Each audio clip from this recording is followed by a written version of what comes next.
Siku sawa nafikiri si imefika.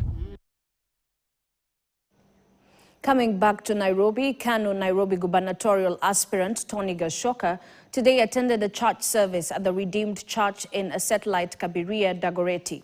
Addressing the congregation, Gachoka raised several issues of national concerns, among them the looming collapse of free primary education, delays in school capitation, and questions surrounding the integrity of the Independent Electoral and Boundaries Commission. Let's cross over live and listen in. International or local or even national approach towards reconciliation in Kenya. We are telling ODM, wewe baba, kwanza deal with Sifuna. Wewe baba, wewe, kwanza deal na mambo yako ya ODM. Kwa sababu unaamka asubuhi Gladys Wanga, Junet Mohamed, wanasema Sifuna must go. Sifuna anasimama asubuhi, anasema Atuoli must go. Sasa wewe Raila, wewe uko na Atuoli ama uko na Sifuna? Uko na Junet Mohamed kama uko na Sifuna.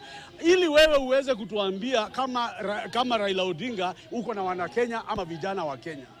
Vijana wa Gen Z, when they stood up in this nation, they said to ODM, step aside. They said to Raila Odinga, leave these issues of ours and step aside.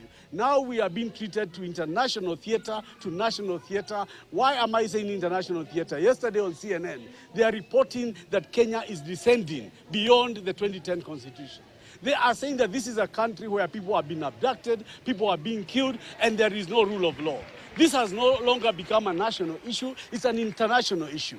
And I said the other day, why Kenya was taken to the ICC, and people must always remember, Uhuru Kenyatta, who was a sitting president, the police commissioner Hussein Ali, who was a sitting police commissioner, and the head of the civil service, including Dr. William Ruto, were all in The Hague.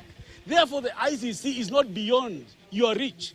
Those people who are committing crimes now, remember that others have gone holding positions of power, including the Commissioner of Police. The other issue that we want to address here is the IBC. As KANU, we are calling for the immediate issuance of ID cards to young people. We want continuous registration of voters. We want to ensure that during the next by-elections, Kenyans can begin to exercise their freedoms and their rights by being able to register not just in large numbers, but vote Kenya Kwanza and all their allies out of power. And I am asking the Independent Electoral and Boundaries Commission, time is running out. As Kriegler said in his report, you need more than 3 years to organize proper, democratic, transparent elections. The time is coming and KANU is demanding that in order to have free and fair and genuine elections, the time to continuously register voters is now. The issue of ID cards issuance is now, and this must be handled at the highest levels of the country. Finally, I want to raise the issue that was raised yesterday about continuous abductions in Kenya. We have now reached a situation where abductions have become an East African affair, that between Uganda or Kenya and Tanzania, individuals are not safe in East African community.